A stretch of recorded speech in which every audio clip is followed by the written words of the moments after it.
Hi friends, welcome. Bharathi Kannamma இன்னைக்கு எபிசோடில் பாரதிட்ட ஹேமா போய் பேசுகிறாங்க. எப்போ பார்த்தாலும் நீங்கள் பிஸியாக ஒர்க் பண்ணிகிட்டே இருக்கிறீங்க டேடி, என் கூட டைமே ஸ்பெண்ட் பண்ண மாட்டேன்றீங்க அப்படின்னு சொல்கிறாங்க. உங்ககிட்ட நான் நிறையா விஷயம் பேசணும் டேடி அப்படின்னு சொல்கிறாங்க. என்ன விஷயம் கேளு அப்படின்னு பாரதி சொல்கிறாரு. டிவோர்ஸ் பற்றின பேச்சு நீங்கள் எடுக்க மாட்டேன்னு சொல்லிட்டீங்க, எனக்கு ரொம்ப சந்தோஷம் டேடி. என்னோட அம்மா இறந்துட்டாங்கன்னு நீங்கள் சொன்னீங்க, எனக்கு அவங்கள பார்க்கணும் போல் இருக்குது டேடி அப்படின்னு சொல்கிறாங்க. உங்களோட அம்மா அப்பா எங்கள் வீட்டில் இருக்கிறாங்கல்ல, அதே மாதிரி அம்மாவுக்கும் அவங்களோட அம்மா அப்பா இருப்பாங்கல்ல, அவங்க ஏன் என்னை வந்து பார்க்க வரவே இல்லை டேடி அப்படின்னு கேட்குறாங்க ஹேமா. என்னோட அம்மாவோட பேர் கண்ணம்மா தானே டேடி அப்படின்னு சொல்கிறாங்க. இந்த பேரை உன்கிட்ட யார் சொன்னது அப்படின்னு பாரதி கோபப்படுறாரு.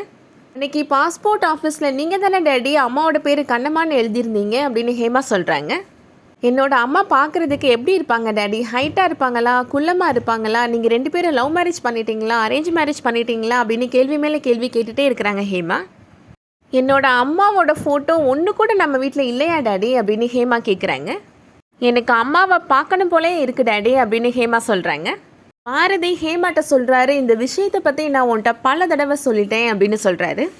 எனக்கு நீ, உனக்கு நான், இது தவிர நம்ம லைஃப்பில் யாருக்குமே இடம் கிடையாது அப்படின்னு பாரதி சொல்லிடுறாரு.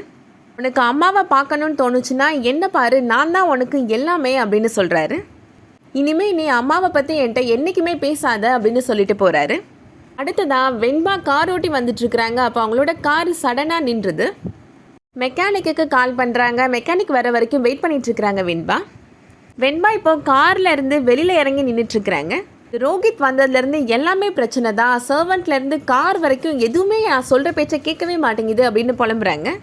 என் வாழ்க்கையில் நிம்மதியே இல்லை, எது பண்ணாலும் எனக்கு எதிராகவே வந்து நிற்கிது அப்படின்னு புலம்பிட்டுருக்குறாங்க. அப்போ கண்ணம்மா அங்கே வராங்க.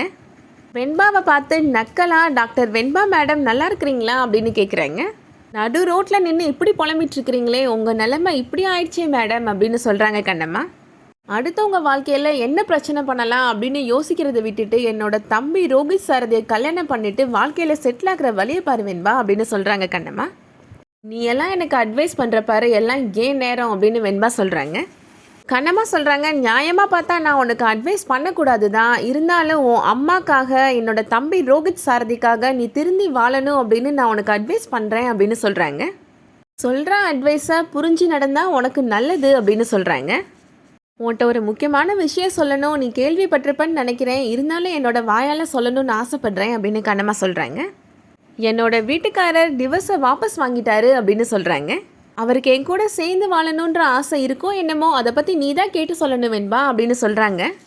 கேட்ட உடனே வெண்பா ரொம்ப டென்ஷன் ஆகிடுறாங்க. ஊவரை பேசாத கண்ணம்மா அப்படின்னு சொல்கிறாங்க. எவ்வளோ நேரம் ரோட்டில் இப்படி தனியாக நின்றுட்டுருப்ப வெண்பா, எங்கள் வீட்டுக்கு வேண்டாம் வரையா, நான் உனக்கு தோசை சுட்டு தரேன் அப்படின்னு சொல்கிறாங்க.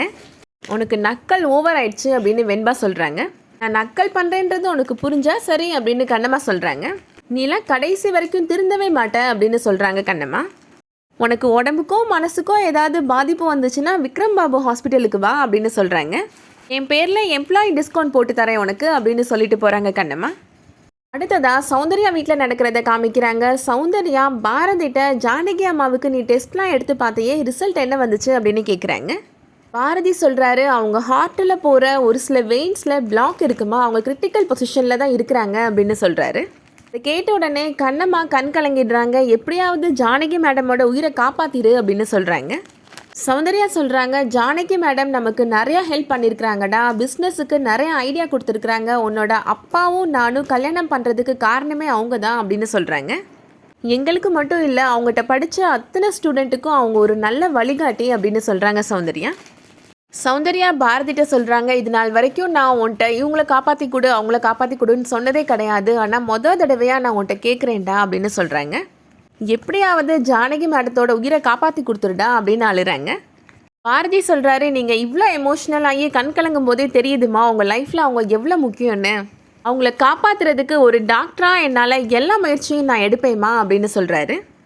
அதோட இன்றைக்கான எபிசோட் முடியுது. இந்த வீடியோ உங்களுக்கு பிடிச்சிருந்துச்சுன்னா லைக் பண்ணிக்கோங்க. சீரியல் அப்டேட்ஸ்க்கு நம்ம சேனலை சப்ஸ்கிரைப் பண்ணிக்கோங்க. தேங்க்ஸ் ஃபார் வாட்சிங்.